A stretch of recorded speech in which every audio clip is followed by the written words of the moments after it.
तो अब इस मार्केट को कैसे ट्रेड करना है, और बड़े फंड मैनेजर्स जो बड़ा पैसा मैनेज करते हैं, रिटेल निवेशकों का म्यूचुअल फंड वाला पैसा मैनेज करते हैं, एचएनआई से बात करते हैं, उनका रुझान कैसे है, इस मार्केट को वो कैसे अप्रोच कर रहे हैं।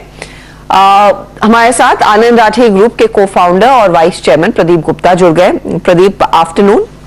बताइए, क्या पलक झपकते मार्केट में वाइड स्विंग्स देखने को मिल रहे हैं? अप्रोच क्या है इस मार्केट की?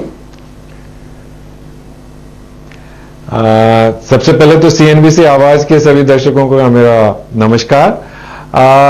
हर्षदा, आई थिंक मार्केट में जो हम उतार चढ़ाव देख रहे हैं या मेनली वोलेटिलिटी जो देख रहे हैं, आई थिंक ये वेरियस फैक्टर्स की वजह से है और ये लार्जली सेंटिमेंट से होता है। जैसा कि हम हमेशा बात करते रहते हैं कि मार्केट्स में सेंटिमेंटल जब इंपैक्ट ओवर पावर होता है फंडामेंटल से, तो आपको वोलेटिलिटी देखने को मिलेगी। Every single news is going to be discounted and is going to impact the market conditions, and that is what we are seeing. हमने पास में देखा इन्फ्लेशन के कंसर्न थे, इंटरेस्ट रेट हाइक के कंसर्न थे, जियोपॉलिटिकल रीजंस के कारण प्रॉब्लम्स थी। अब वेरी रिसेंटली हमने अभी देखा जैसे एसवीबी बैंक का जो है वो एक तकलीफ सामने आई और उसकी न्यूज की वजह से वेरियस डिफरेंट बैंक्स में तकलीफें आई जो इंटरनेशनल मार्केट्स में इंपैक्ट कर रही है और उसकी वजह से इंटरनेशनल सेंटिमेंट्स थोड़े से बिगड़ने शुरू हुए। अभी नया एक क्रेडिट स्विस का भी हमने देखने को मिला। तो ये जितनी न्यूजें आ रही है और जितना डर पैदा हो रहा है या जितना संशय पैदा हो रहा है मार्केट में, उसका एक असर इन मार्केटों में देखने को मिलता है। और जैसे जैसे इन न्यूज में डिस्काउंटेड होने शुरू होते हैं या इनका निवारण होना शुरू होता है या इनके ऊपर कुछ न कुछ इफेक्टिव स्टेप्स लेने शुरू होते हैं, पॉजिटिव और नेगेटिव दोनों तरफ मार्केट चलना शुरू होता है। तो आई थिंक ये अभी रहेगा और मुझे ये लगता है कि शॉर्ट टर्म में ये हमेशा वोलेटिलिटी न्यूज बेस्ड जब तक रहेंगी वो रहेंगी।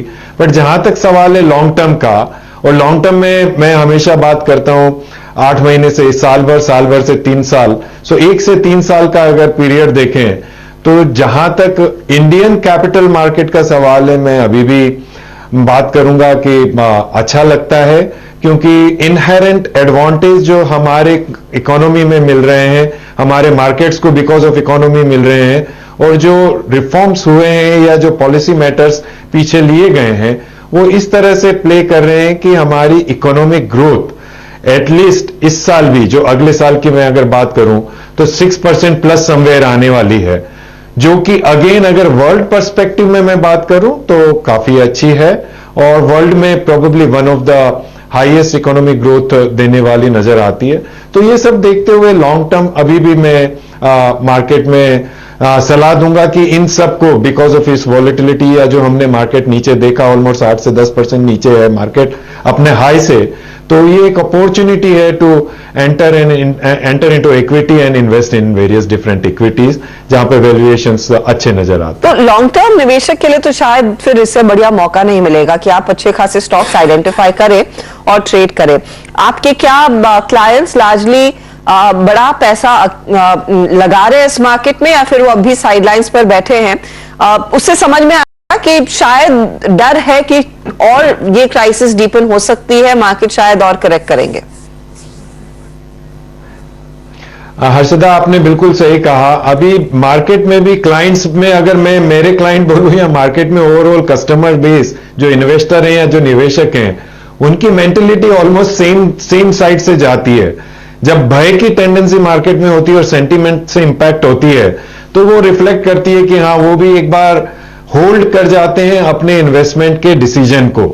तो that is where I think जो इन्फॉर्म्ड है और जो वेल इन्फॉर्म्ड है और जो वास्तव में लॉन्ग टर्म इन्वेस्टर है वो इस मार्केट का फायदा जरूर उठाते हैं। तो जैसा मैंने देखा, जो वास्तव में लॉन्ग टर्म मार्केट में देखते हैं वो ग्रेजुअली वापस जैसे जैसे मार्केट में करेक्शन होता है और लार्ज करेक्शन होता है वो they become a positive, but उनकी तादाद और उनका नजरिया डिफरेंट है, बट उनकी तादाद कम है, उनके वो लोग ऐसे कम है, वो अच्छे तरह से आके निवेश करते हैं, एंड इसीलिए मार्केट बहुत ज्यादा नीचे भी नहीं जाता है। द मोमेंट मार्केट करेक्ट होता है, इस तरह की टेंडेंसी वाले जो लॉन्ग टर्म पे आते हैं और जिनको लगता है कि हाँ, यह मार्केट अभी ठीक हो रहा है और ये लॉन्ग टर्म में सस्टेनेबल है, तो वो निवेश करते हैं। But large population of this market चूंकि मार्केट सेंटिमेंट से चलती तो वो कई बार अपने डिसीजंस को रोकते हैं। तो सलाह हमारी हमेशा यही रहती है कि भाई आपने अगर लॉन्ग टर्म में निवेश करना है तो डेफिनेटली आपको एक डिसीजन लेना चाहिए। भले ही आप ग्रेजुअल वे में इस मार्केट में निवेश करना शुरू करें, पर डेफिनेटली इक्विटी के लिए मार्केट अच्छे हैं और उनको में निवेश करना चाहिए। प्रदीप सर नमस्कार, वीरेंद्र बोल रहा हूँ डेली स्टूडियो से। अभी आपकी एग्जिस्टिंग लॉन्ग के अगेंस्ट, हाँ, उसको हेज कैसे किया है? मतलब कुछ शॉर्ट रखा है क्या? आपका प्रिफर्ड शॉर्ट क्या है, या फिर मैं कहूं जहां पे आप डाउन साइड एक्सपेक्ट कर रहे हैं यहां से कुछ है? बेसिकली आई कैन अंडरस्टैंड आपका दूसरा पॉइंट है कि कहां पे हम लोगों को देखना चाहिए। देखिए, जब मैं निवेश की बात करता हूं तो मैं डायरेक्ट इक्विटी में या एक ओवरऑल पोर्टफोलियो की बात करता हूं, और ओवरऑल पोर्टफोलियो में जब मैं निवेश की बात करता हूं तो यहां पे कई एक ऐसे सेक्टर हैं जो ऑलरेडी करेक्ट हो गए हैं या इस स्टेज पे हैं जहां पे हमको देखना चाहिए कि उन सेक्टर्स में करना चाहिए। जैसे आज बैंकिंग एंड फाइनेंस सेक्टर है, जैसे आईटी सेक्टर है, तो ये दो सेक्टर मुझे लगता है जो कि ओवरऑल सिनेरियो में अबाउट 40 to 50% का वेटेज रखते हैं। आई थिंक लोगों को डेफिनेटली इस सेक्टर में देखना चाहिए जहां तक निवेश का सवाल है। इसी तरह अगर मैं जाके देखना चाहूं कि जहां पे अपना एफएमजीजी सेक्टर इस तरह के सेंटीमेंट में काफी अच्छा रोल प्ले करता है और काफी अच्छे रिटर्न देता है, जो कि इतने दिनों से कॉन्स्टेंटली या तो सबड्यूट था या कम रिटर्न दे रहा था। तो आई थिंक ये सेक्टर्स देखने चाहिए फ्रॉम ए निवेश पर्सपेक्टिव। अब मैं बात करता हूं आपकी, जो आप बात कर रहे हैं कि कहां पे लोगों को शॉर्ट करना चाहिए, इंस्टेड ऑफ शॉर्ट करना चाहिए मैं बोलूंगा कि उन जगह जहां पे वैल्यूएशन हाई हो गए हैं या 60 to 70% हाई हैं, आई थिंक वो सेक्टर्स को जहां पे ओवरहीटेड हो गए हैं या वो स्टॉक जो ओवरहीटेड हो गए हैं, वहां पे उन स्टॉक्स को आई थिंक सबड्यूट करके एक्सचेंज करना चाहिए और इस तरह के सेक्टर में या दून स्टॉक्स में आना चाहिए जहां पे हमको पॉसिबिलिटी है। मैं नॉर्मली स्टॉक स्पेसिफिक बात नहीं करता, इसलिए मैं सेक्टर्स पे बात करूंगा। तो सेक्टर्स में जब बात करूंगा तो ये तीन सेक्टर, नहीं, मैं वही पूछ रहा लोगों को देखना चाहिए। मैं प्रदीप सर यही पूछना चाह रहा हूं कि आपकी निगाहों में, मैं ये नहीं कह रहा हूं कि ये स्टॉक का नाम बोलिए, कि क्या ओवर वैल्यूड है आपकी निगाहों में? देखिए, ओवर वैल्यूड अगर हम वास्तव में अगर देखना चाहें तो आई थिंक अभी जो पिछले कुछ समय में जो रैली देखी गई उसमें है, बट बहुत ज्यादा ओवर वैल्यू नहीं होने की वजह से I will not be able to say कि बहुत, क्योंकि उस सेक्टर का मैं नाम लूंगा और उसमें कुछ एक स्टॉक मिलेंगे जहां पे अभी भी प्रोबेबल वैल्यू क्रिएशन है। So it's going to be wrong on my part to take that sector. More specifically in the light, जब मैं बात कर रहा हूं कि आगे आने वाले समय में मैन्युफैक्चरिंग में काफी बदलाव आ रहे हैं, मैन्युफैक्चरिंग एक्टिविटीज काफी अच्छी हो रही है, तो कुछ एक stocks based on that manufacturing activity अच्छा करेंगे, कुछ एक स्टॉक जो इंफ्रास्ट्रक्चर रिलेटेड है अच्छा करेंगे। तो अगर मैं कोई एक सेक्टर का नाम लेता हूं तो वो एक गलत परिभाषा चली जाएगी, गलत तरीका चला जाएगा इन्वेस्टर्स के माइंड में। इसलिए I would like to restrict that, because in my perspective I think lower valuation clearly these three हैं जहां पे लोग देख सकते हैं।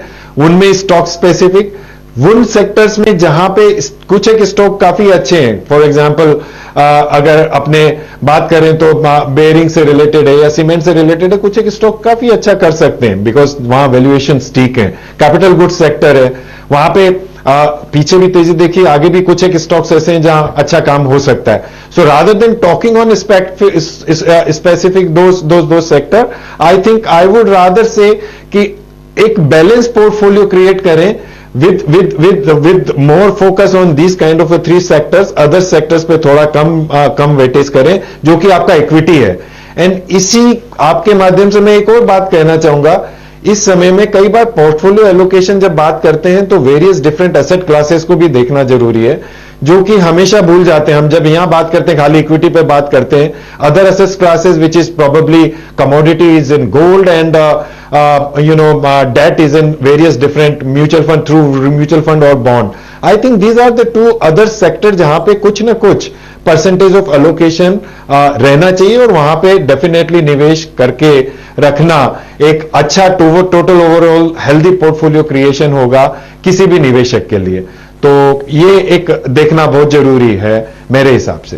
प्रदीप गुप्ता जी, आपसे गुजारिश है अगली बारी निफ्टी वाली कंपनियों पर थोड़ा सा हिंट दे दीजिए, कुछ नाम लेंगे तो ज्यादा बेहतर हमारे निवेशक समझ पाएंगे। मिड कैप्स छोटी कंपनियों पर बात नहीं करेंगे, इंडेक्स वाले स्टॉक तो बोल ही सकते हैं, आई एम श्योर आप। चलिए आपसे इजाजत लेंगे, बहुत बहुत शुक्रिया। I think thank you Arshida, thank you, thanks a lot. नहीं, आप कुछ कहने वाले थे, डू कंप्लीट सर। मैं यही बोलना चाह रहा था कि स्टॉक स्पेसिफिक जान करके हम लोग रेस्ट्रिक्ट करते हैं अपने आप को, बिकॉज इट्स दिस थिंग। हाँ, sector specific we keep on discussing. And जहां तक आपका निफ्टी का सवाल है, निफ्टी में जैसा मैंने कहा आपको, ऑलमोस्ट 60% ऑफ निफ्टी में बोल रहा हूं कि ऐसी जगह पे है जहां पे आप एंटर करें तो I think Nifty is going to recover, because these 3 sector which I spoke to you, which is financial, banking and finance, and then IT, and then FMCG, about 55 से 60% Nifty is covering in these 3 sectors, right? I get so your I point. think you have a long-term positive view on that, right? शुक्रिया प्रदीप जी हमारे लिए समय निकालने के प्रदीप जी लिए। कह रहे होंगे आज, Thank you. अर्चना, हाँ प्रदीप जी कह रहे होंगे आज बुरा या फंसे वीरेंद्र। यार, आज बुरा फंसे यार, आज बुरा फंसे यार। नहीं, पहले वीरेंद्र ने पूछा नहीं, शॉर्ट क्या है, वीरू, फंसे तो नहीं, फंसाइए हमको रहे हैं, ये तो हिंट दे रहे हैं और बोल रहे हैं अब आप दिमाग लगाओ। हम तो नहीं। सीधा चाहते थे ना कि For both of microwave us. में खाना गर्म For both of करके us. प्लेट में आ जाए, उसको खा ले। Yes, but anyway sir, thanks very much, बहुत बहुत शुक्रिया सर, बहुत अच्छा लगा आपसे बातचीत करके। Thank you, Virendra ji. एक बार फिर से आपसे बातचीत होगी। या ये पीछे इंडिसेस लेके आइए।